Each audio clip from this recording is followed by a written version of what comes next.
brochos stuff, samach base, Amud Aleph. We are about 15 lines in the wide lines from the top of the wide lines.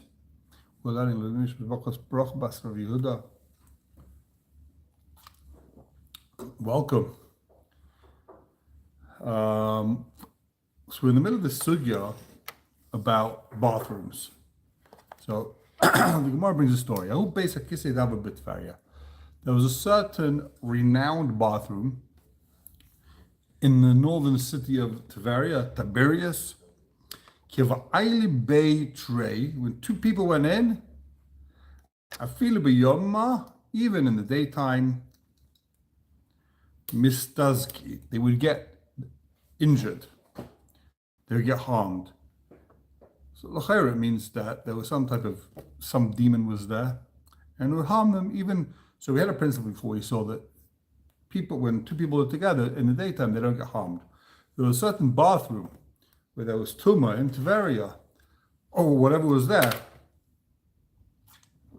Even when two people went in during the day together, two people, they were in trouble. They would get attacked. What would happen? Doesn't say, but they would get harmed. Maybe they become sick. Don't know. Rav Ami, Rav Asi, these two giants. They went each one by himself, alone, and they did not get harmed. So they were good. They went by themselves to this bathroom and nothing happened. So Amul Rabbanan, the Chacham said to Rami and Ravasi, how are you going in? You're not scared to go and get harmed, get killed, whatever would happen to these people who would go in? So they said back, they said, Anon Kabbalah Gamin, and we have a Messiah, we have a Kabbalah. Kabbalah doesn't mean Sisrei Torah, Zohar. It means we have a Messiah. It was handed down to us, generation from generation. So what's a Messiah? We have a Kabbalah. Excuse me. So we have a Kabbalah. Kabbalah the Beisakise, Tzniusa v'Shtikusa. What's the Kabbalah? How are you supposed to act in the bathroom? Tzniusa v'Shtikusa. With modesty and with silence. Quiet. You're not supposed to talk. And you're supposed to be modest. You're supposed to be fully dressed in the bathroom. Obviously you have to reveal what you have to reveal, but nothing more. That's the idea. To be modest, don't go in and get undressed completely. V'Shtikusa, not talk. We're going to see soon what exactly that means. Kabbalah the Yisuri. Now, since we're talking about Kabbalahs that they had another Kabbalah. They had another piece of words, of pearls of wisdom handed down to them through the generations. Kabbalah the Yisuri, Shtikusa. What happens if a person suffers? A person's got vicissitudes in life. A person's been ambushed. A person's been whatever it is. He's suffering. So what should he do? Should you complain about it? Should you go to your therapist and start talking about how you suffer in life? About every bad thing that ever happened to you? Should you tell your wife every time something bad happens to you? No, we have a Kabbalah. Kabbalah the Yisuri, Shtikusa, keep your mouth shut, and it goes away. If you aggravate it, you talk about it, you stoke the coals, just makes it worse. Tried and tested. Tried and tested. So not just you keep quiet. You keep quiet, and ask Hashem to help you. That's how it works. That's what you do. You ask God, the one true living God. Ask Him for help. Have Rahmanas. You don't go to your neighbor and say, hey, what should I do? I'm suffering. Sometimes it's good to vent. Sometimes it's good to let some steam out. But the best thing is to keep your mouth shut and ask Hashem to have Rahmanas on you. So now, okay, back to Gemara. Abaye, Mrabeli Ime, Imra. The Melba de la Besaknise. Abaye, the great Amora, his mother sent him with a Imra. Imra is a set, a goat, right? She sent him with a goat into the bathroom. He shouldn't be around. He shouldn't be by himself. He shouldn't go with himself to the bathroom. So she sent him with a goat. She brought up this little goat or big goat to take him to the bathroom. The Gemara asks, Ravi le Gadia, why didn't she send him with a Gadia? Gadia is a kid, right? A baby goat, right? Why didn't she send the Gadia? Sorry, she sent him with a ser. She sent him with a lamb. She didn't send him with a goat. She sent him with a lamb. And Imra is a lamb. And they asked, why didn't she send him with a kid? A goat. Also, it's interesting. Take a look. The word Gadya, it sounds like kid, gid, gedia. So also goat is a goat. Gid, Gadya, gid, goat. So the Gemara says, anyway, my linguist part coming up. Says the Gemara, so why didn't she send him with a kid, with a baby goat? Why are you sending him with a lamb? You can't send him with a baby goat, because seir b'seir michlaf. What's seir b'seir? The seir is a he goat, right? And seir b'seir michlaf. Mepharshim say what it means is that whatever demon comes in there, it sounds like, it looks like, or it has the same name as this seir, this goat, and therefore better not to go into the bathroom with a goat, better to go with a lamb. Interesting. Rava Makami Dahave Reisha. Before he became the leader, Rava became the leader, the Rosh Yeshiva. Excuse me. Hi. Sure. Makami Dahave Reisha so he was married to the daughter. If you remember, he was married to the daughter of Chisda. So she sent him into the bathroom with a tin can with nuts in it that you'd shake to make noise. And then Farshim explained, because they go into the bathroom in the fields, and there's probably some type of snakes, scorpions, all sorts of nice creatures out there. And you don't want him to get injured, or maybe demons, whatever it is.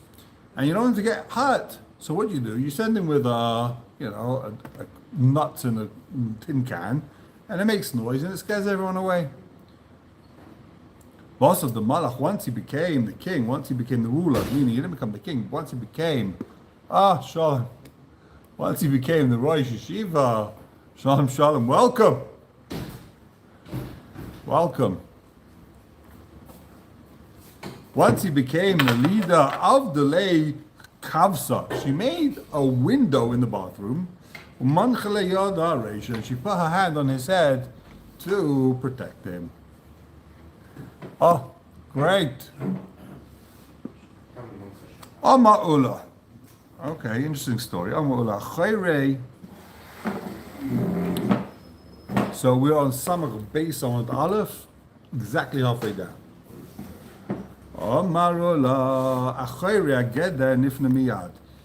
If there's a wall, now you got a bathroom behind the wall, there's no problem. You go behind the wall, that's fine.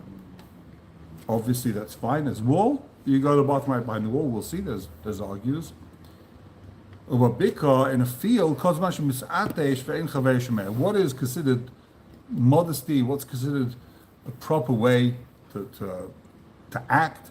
If you're in a field with other people, if you're in a field and babika, and if you release gas, and your friend can't hear, then that's fine. In other words, you should keep distance. If you're behind the wall, it sounds like even if you're behind the wall and he can hear you, that's fine, right? But if you're in a field, you have to go away to a distance where no one can hear you.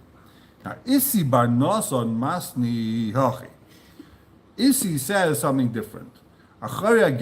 Even behind the wall, even the bathroom wall has got to be thick enough that no one can hear you behind the bathroom wall, behind the wall. It's not enough to have some type of thin thing, a curtain or thin wall, dry wall, that people can hear you outside. That's not modest. Person shouldn't be heard. So what's going to be the din in a bika in the field? Because in the field you got to be even further, even if you can't hear you. But if you can see you, that's not good. So Isi is very machmir. Rav Isi bar Nosson says in the field, if you have to go to the bathroom in the field, you're on a trip, it's not enough to go far away enough that people can't hear you. You gotta go far away enough that no one can see you either, going to the bathroom. Mefarshim explained that we're talking about here only if a person has to relieve himself for Gedolim, number 2. But if it's Ktanim, if he's standing up and he has to relieve himself for fluids, then that's fine. He doesn't have to go that far away. Meisive. The gemorah asks a kasha. I got a kasha. There's a Mishnah that talks about, they used to have people who were makbid on, there were some people makbid on eating shemen, eating oil b'taira with purity, right? So what did they do? They used to have a guy watch the vineyard to make sure, watch the orchard to make sure that no one touches his olives and makes it impure. So Yetzim Pesach Beis Habad, what happens? You got a guy watching, the security guard. He's watching the olives to make sure no one touches it, who's impure.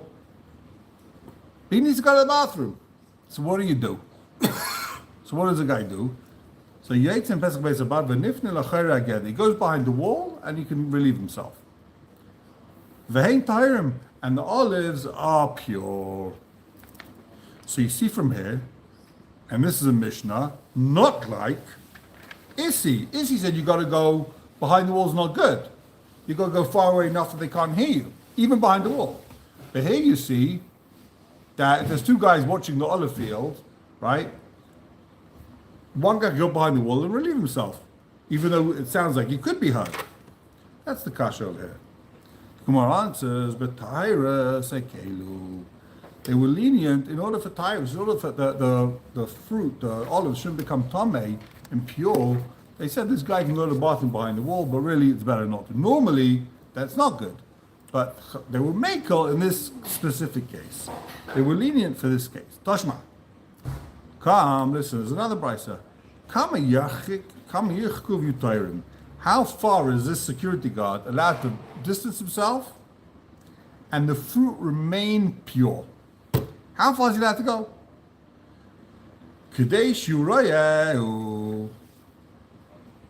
As long as he can see it, as long as he can still see the field, as long as he can still see the vines, he's good, right? And it's tahor. The implication being that if he can see the field, then they can see him. And we just said, according to Isi, you've got to be far away enough in the field that they can't see you. No one else can see you.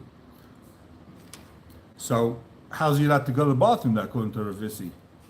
He has to go to a place where they can't see him. If he can see the field, then they can see him. That's a kasha. It works both ways. Gemara says again, same thing, because for kula, in order the fruit should be tahor, they said he's allowed to go to the bathroom, even in a place where they can still see him. Rav says no. What does it mean? What does this mean when he says you can only go to the bathroom in a place where they can't see you in the field? You've got to go to the distance where no one can see you. What does that mean? They can't see you. My, if you're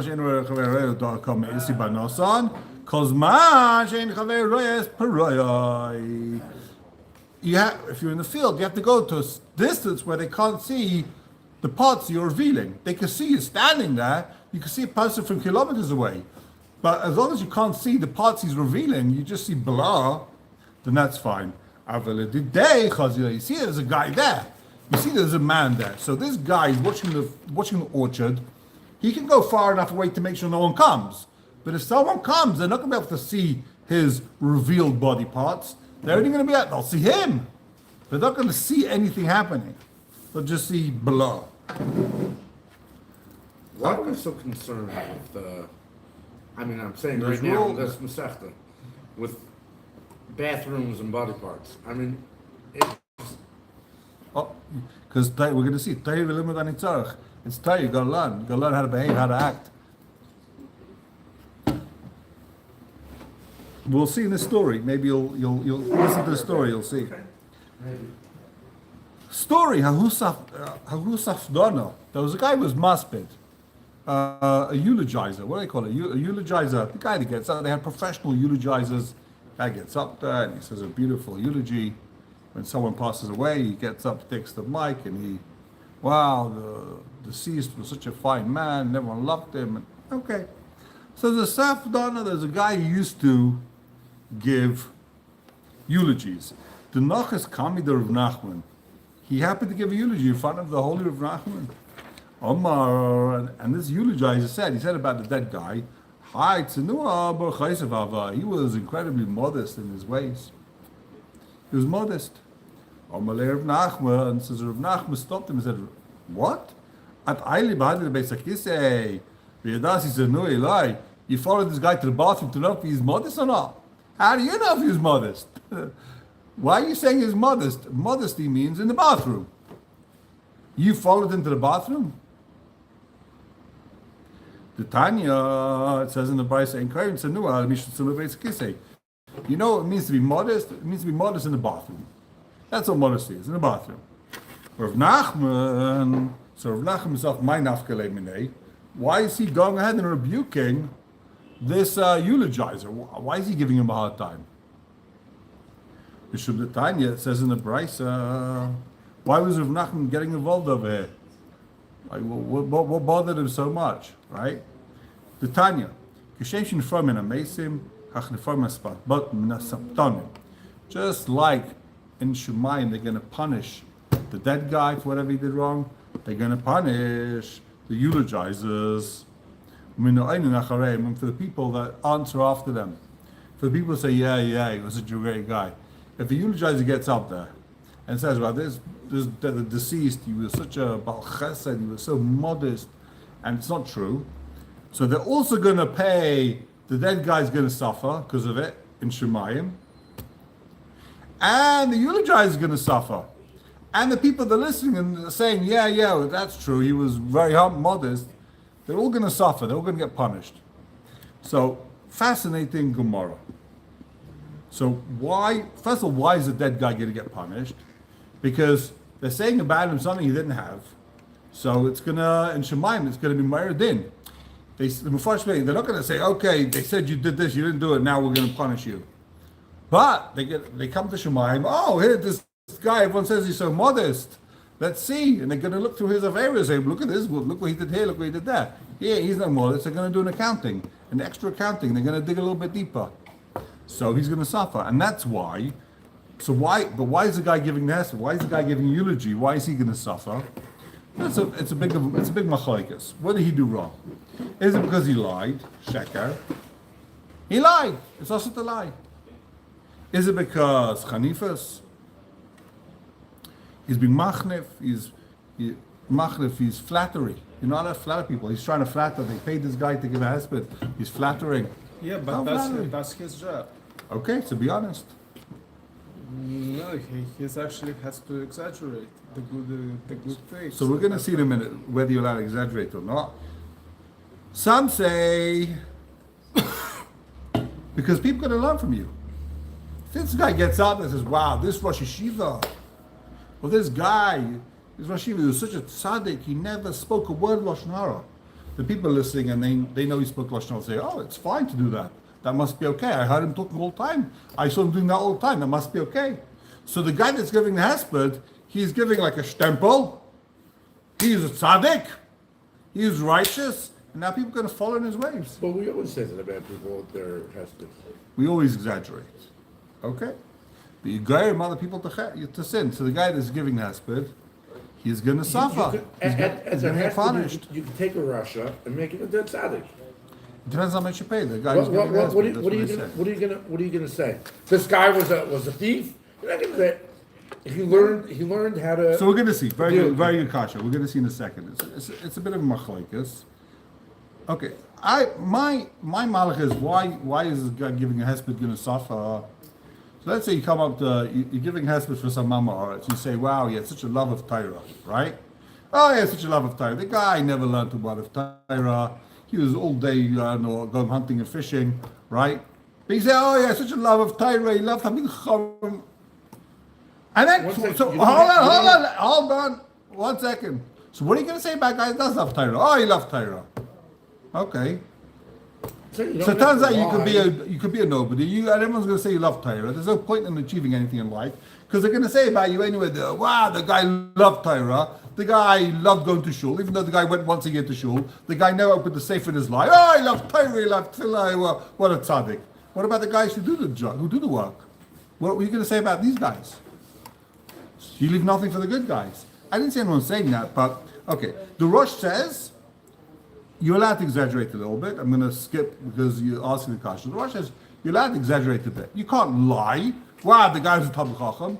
But if the guy you like to learn, you can say, oh, he really loved to learn. You can't say someone loved Torah if he hated Torah. You can't take a Tommy Lapid and say, oh, the guy loved Torah. The guy hated Torah. Nobody loved Torah. The guy was a Russian Marusha. You say the guy loved Torah. But if someone likes Torah, you can say, oh, he really liked Torah. Right? You can exaggerate a bit. The Ramban says you can exaggerate, but only a tiny bit. You can't go and make it like a guy you came to share. The guy came to share once a day for 10 minutes. Oh, the guy's a huge Talmud Chacham. No, you can say you learned to learn, you loved Torah. You can exaggerate a little bit, but you can't exaggerate a lot. That's what the Ramban says. The Taz says, and I say, a lie's a lie. You can't lie. You're just not allowed to lie. It's you're not allowed to lie. What's going on over there? How can you exaggerate?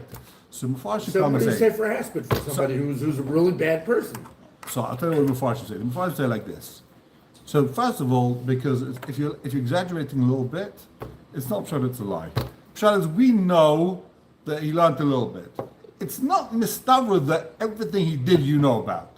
He probably did stuff you don't know about. He hid some stuff people didn't find out about. You know everything I do, I know everything you didn't know. So the guy did do more than you know, just not, you can't say, well, the guy's a huge Talmud Chacham, because that's not true, right? You know the guy had a job 9 to 5, right? But you're allowed to exaggerate a little bit, because mistavra, that's true. You're allowed to go with what's likely to be true, that he did like Torah more than you know. Maybe it didn't come out, maybe he tried. You don't know about it, therefore you're allowed to exaggerate a little bit. It's possibly true. Okay. So there you go. You're allowed to exaggerate a little bit, but you can't blatantly lie and blow it out of all proportions. Whatever could be true, you're allowed to say. Based on the facts, you're allowed to what's it called? You're allowed to blow up the numbers a little bit. I think there's something else going on here also.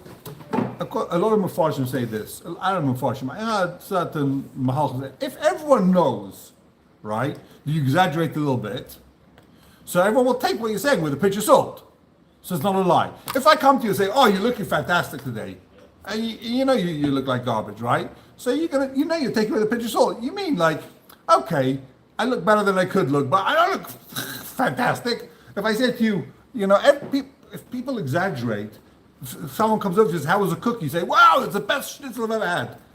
It's probably not the best schnitzel you've ever had. But it's an exaggeration if people know you're exaggerating. So therefore it's not a lie. It's not chaniva, it's not flattery. If you say something, wow, that was amazing, and it was just really, really good, that's not a lie. It's part. People understand.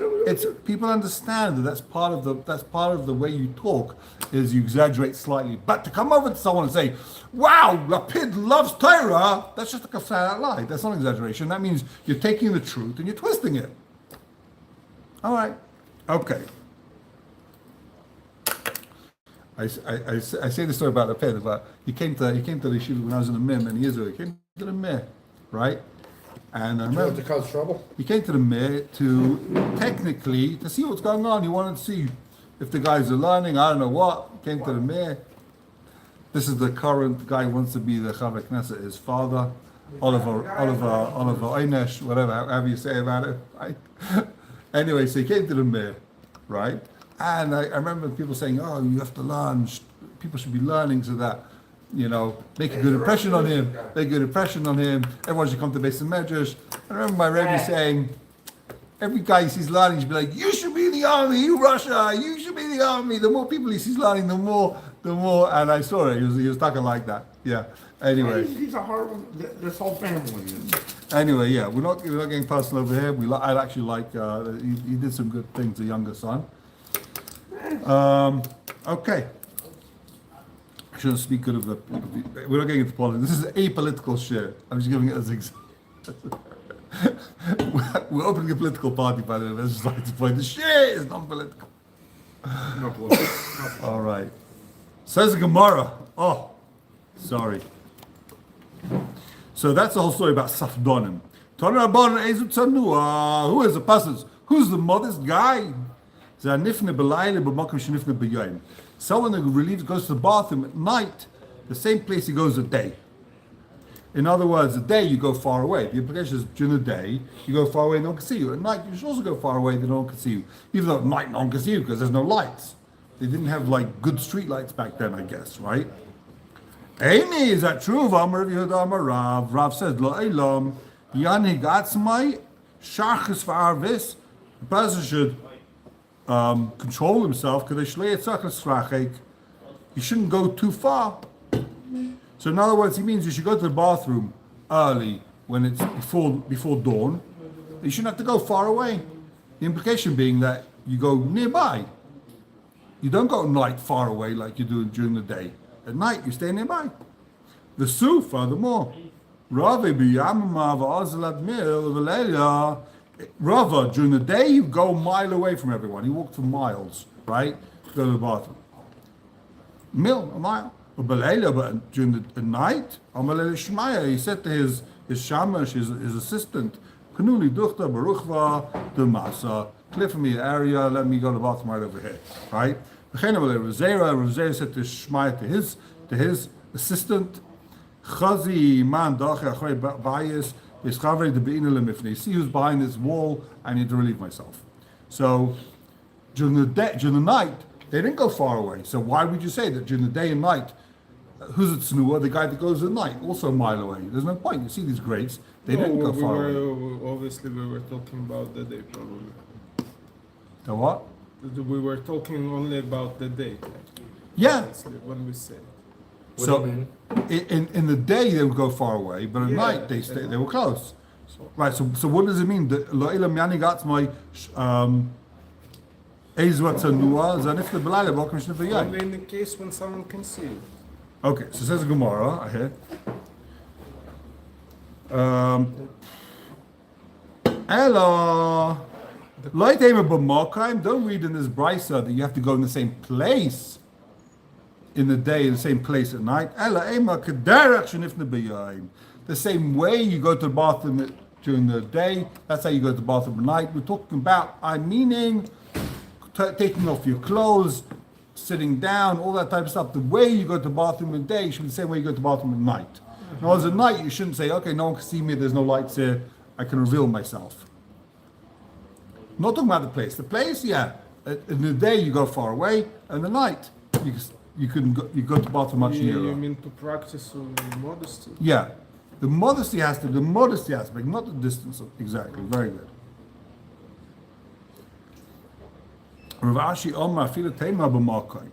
You could even keep the gear, so you keep this version of in the same place. But what it means is in a Karen Zavis in a corner. In other words, the person goes to the bathroom even in the day in a Karen Zavis if you find a quiet corner. So at night also you should try to find a corner. In Israel, they don't even look for the quiet corner. Gufa. Amar Yehuda Marav. Not only in Israel, everywhere. Gufa Amar Yehuda Marav. Lo'olam yani gatas v'shachis v'avis k'dei sheritzarech esrachek. The person should control himself in order that he shouldn't have to go far away. In other words, going far away, if you have to go during the day and go far away, what's the problem? You have to hold it in. And we saw before the holding it in is bad for you. Right? Mm-hmm. So we're going to see. Hash came, let's say, Erev, let's say, get up early and go to the bathroom. Erev, go late, let's say, and go to the bathroom. You shouldn't have to go far away. Mishamesh v'sheiv. Well, what's again? What do we say?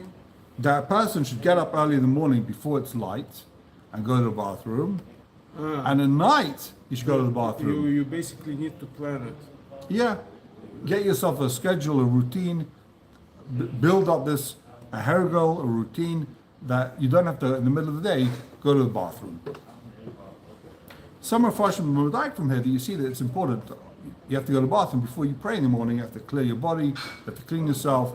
So get up, go to the bathroom. Okay. Tanya Namiach, you have a Bryce, a similar thing. Okay, we're going to have to end over here. Okay, we'll finish the Bryce. Okay. Tanya Namiach, Ben Azir Mahashkev Tsever, the take of the Shulchan, Mishamish Shave, Al Tesha V'Tishtamish. You should first be Mishamish. We're going to see what that means. Some say it means clean the toilet, shave, and then sit down. Well, Tesha, don't sit down, and then Tishtamish. Rashi doesn't like that because how do you clean the toilet once you're sitting down? It's already too late. So he says it's talking about Mishamesh using a stone or a stick or something. If someone's blocked, he needs to poke it in order to clear it so he can go to the bathroom. So he should do that before he sits down.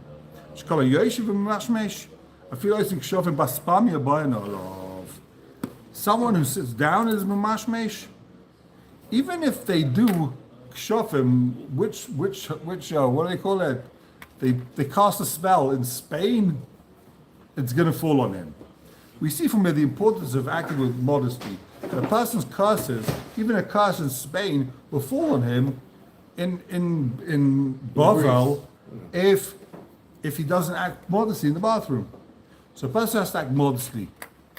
And that way that protects him from curses and whatever. All the occult. What should you do if you got it wrong? What should you do if you sat down then you were mashmesh? This is what you should say.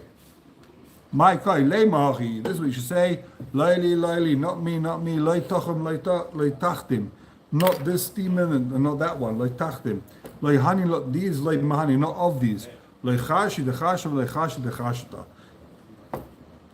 this kishuf and not from that kishuf, female kishuf, male kishuf, witchcraft, not male witchcraft, not female witchcraft. That's what you should say if you were immodest in the bathroom. Okay, we'll have to end over here. Have a wonderful day.